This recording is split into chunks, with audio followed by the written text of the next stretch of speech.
السلام عليكم daawadayaal halkan waa xogta qarsoon muuqaalkani waxaan kaga hadli doonaa maxkamad dil ku xukuntay Donald Trump iyo Mohammed bin Salman dhaxal sugaa boqortooyada Saudi Arabia wuxuu yahay xukunka maxkamadda ay soo saartay sida uu u dhaqan gali karo ayaan muuqaalkani kaga hadli doonaa daawade hadii ay tahay markii ugu horeysay janaalkani ku soo gaaro bartan waa xogta qarsoon magacaygu waa Yaxya Maxamuud Maxmed daawade waxaan ka codsanayaa muuqaalkani share gareyso sidoo kale janaalka subscribe saarto hagaag maxkamad fadhigeedu yahay dalka Yemen ayaa xukun dila ku riday 10 qof oo ku jiraan madaxweynihii hore Mareykanka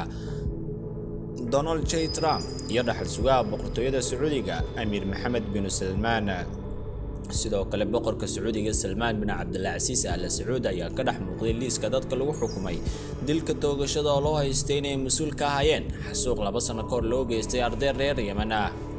garsoora ayaa sheegay in xukunkaas uu ku riday 3 eedeysane iyadoo ay ka maqan yihiin maxkamadda oo ku taal gobolka Sacda oo dhacda dhinaca waqooyi galbeed ee dalka Yemen warbaahinta caalamka oo badan yihiin kuwa Carabta ayaa si weyn u hadalhaya warka ku saabsan xukunkaas oo lagu dhawaaqay toddobaadkan bartamihii shakhsiyaadka xukunka lagu riday ee garsoorka maxkamaddu sheegeen in lagu helay dambiyo la xiriira ku lug lahaanshiya duqeyn ay fuliyeen diyaaradaha xulafada Sacuudiga sanadkii 2018 laguna beegsaday bas ay saarnaayeen caruur iskuuley ah sida ay sheegtay wakaaladda wararka Yemen ee Saba baska ardayda wadaaya gantaal lagu dhuftay isagoo dhaxmaraya suuq ku yaal magaalada Dahyaan ee gobolka Sacda konton qof oo rayid ah oo badnaa caruur arday ah ayaa ku dhintay halkaas ku dhawaad 80 kalena oo ay ku dhaawacmeen marka laga soo tago Trump boqor Salman iyo Mohammed bin Salman dadka kale ee ku jira liiska shakhsiyaadka toogashada lagu xukumay waxaa kamid ah madaxweynihii xukuumadda Riyadh taageerada ka haystay ee Yemen Abdulrabi Mansour Hadi أمير تركي بن باندر بن محمد بن عبد الرحمن آل سعودي oo ka tirsan amiirada boqortooyada Sacuudiga xoogii hore waaxda gaashaandhigga Mareykanka James Mattis Israa'iil hore oo ka tirsanaan jiray dawladii Mareykanka Yemen garsooraha xukunka ku dhawaaqay oo lagu magacaabo Riyad Al-Rusami ayaa sheegay in dhammaan dadka dilka lagu xukumay sidoo kale laga doonayo inay bixiyaan garax lacageed oo dhan $10 bilyan taas oo la siin doono ehelada dadkii ku dhintay duqeynta go'aanka ka soo baxay maxkamadda ayaa ku soo aaday xilli dhawaan 9 qof lagu fuliyo xukun dil toogasho ah oo lagu riday qaramada midoobay Mareykanka iyo Ingiriiska ayaa si kala gooni ah waxay u cambaarayeen dilal qorsheysan oo laga fuliyay dalka Yemen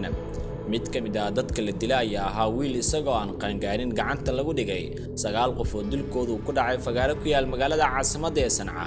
ayaa la sheegay in lagu helay dambi ku saabsan inay qorsheeyeen fal sanadkii 2018 lagu dilay hogaamiye sare oo ka tirsanaa Xuutiyiinta ninkaas ayaa ku dhintay duqeyn ay fuliyeen diyaaradaha dagaalka ee Saudi Arabia Xuutiyiinta ayaa saaminsan in ragga la xukumay cadowga u gudbiyeen xogo muhiim ah oo horseeday in Salih Al-Samad iyo 6 qof oo kale lagu bartilmaameedsado duqeynta sawirey muuqaalo laga duubay Yemen oo lagu faafiyay baraha bulshada ayaa muujinaya in 9 qof lagu dilay goob ay xaadir ku ahaayeen dadweyne badan مسؤولينta qaramada midoobay ayaa sheegay in xukunadaas aan la waafajin xeerarka caalamiga midowga Yurub ayaa ku baaqay in cunqabateyn adag lagu soo rogo Xuutiyiinta Yemen ayaa dagaal ku jirtay tan 2015 qalalaasa ayaa bilowday kadib markii fallaagada Xuutiyiinta ay la wareegeen maamulka inta badan dalkaas kadib markii kacdoonka ay sameeyeen Xuutiyiinta ciidamo shisheeye oo irkacayaan Sacuudiga iyo Imaaraadka ayaa weerar ku qaaday Yemen si ay dib ugu soo celiyaan dawladii ku jirtay dalkaas howlgalkooduna waxa uu sababay dhimashada kumanaan qof oo rayd ah dad tiradooda lagu qiyaasay 130,000 oo qof ayaa ku dhintay dagaalka oo Sacuudiga hogaaminaya ka socda dalka Yemen in ka badan 5 milyan oo qof ayaa halis ugu jira inay gaajo daran u dhintaan meelaha qaar waa ay adag tahay in la geeyo gargaar bini'aadanimo oo isugu jira cunnada iyo biyaha iyo sidoo kale kaalmada caafimaad oo ay dadku u baahan yihiin iyo sida ugu dhaqsiyaha badan inay kaalmadaas u helaan wali lama gaarin ujeedada gulufka dagaal oo ay xulafada Sacuudiga ku qaadeen dalka Yemen ha yeeshee waxaa dalkaas gaaray burbur aad u weyn colaadda waxaa ku burburay cisbitaallo iskuulii waxbarasho badan oo qayb ka ahaa kaabayaasha dhaqaalaha qaramada midoobay ayaa xaaladda ka taagan Yemen ku qeexday xasarada ugu xun ee bini'aadanimo ee ka taagan caalamka iyadoo in ka badan kala bar kamid ah cisbitaallada ay burbureen ama albaabada la isugu dhuftay macluul daran ayaa dalka Yemen ka jirta taas oo saameysay guud ahaan dalka shir dhaqaale lagu aruurinayay dalka Yemen ayaa mar uu ka dhacay Geneva waxaana lagu lafuguray qaabka qaramada midoobay ee xaaladaas ugu gurman karto intuusan Yemen ka bilaaban dagaalada u dhexeeya xulafada uu Sacuudiga hogaaminayo ay taageerayso dowladda Yemen iyo jabhadda Xuutiyiinta ee Yemen waxay ahayd wadanka ugu faqiirsan ee bariga dhexe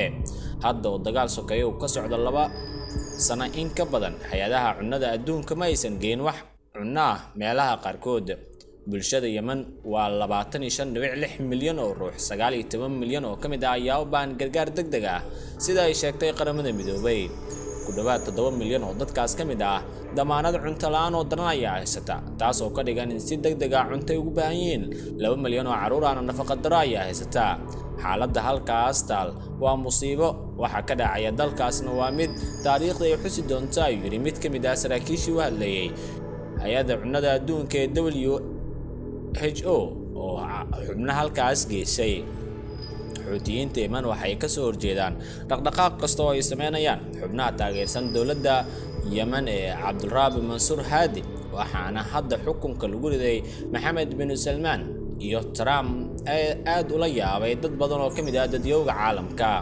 warbaahinta ugu waaweyn dunida ayaa maanta waxaa lagu hadlayaa xukunkan ay riday maxkamad ku taal magaalada Saacada ee dalka Yemen waxaana xukunka lagu sheegay inuu yahay dil toogasho maadaama Amiir Mohammed bin Salman dhaxal sugaa boqortooyada Sacuudiga iyo madaxweynihii hore Mareykanka Donald J. Trump ay horboodayeen xasuuq lagu laayay dad aad u tiro badan oo reer Yemen ah ardayna ay u badnaayeen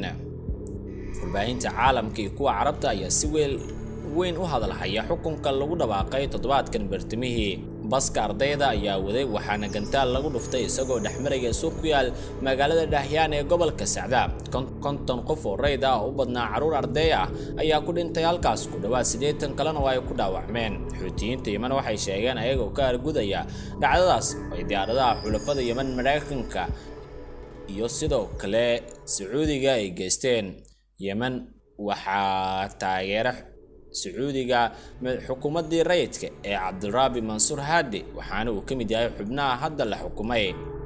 xubnaha kale ee qarsoon ee la xukumay waxaa kamid ah Amiir Turki bin Bandar bin Mohammed bin Abdulrahman Al Saudi oo ka tirsan boqortooyada Saudi Carabiya wararkii ugu dambeeyayna waxay sheegayaan warbaahinta caalamka ay si kala duwan u hadalhayso balse wax hadal aan ka soo bixin Trump Mohammed bin Salman iyo boqorka Saudi Carabiya boqor Salman bin Abdul Aziz Al Saud muuqaalkeeni koobnaa daawadayaal waa naga intaas nabadgelyo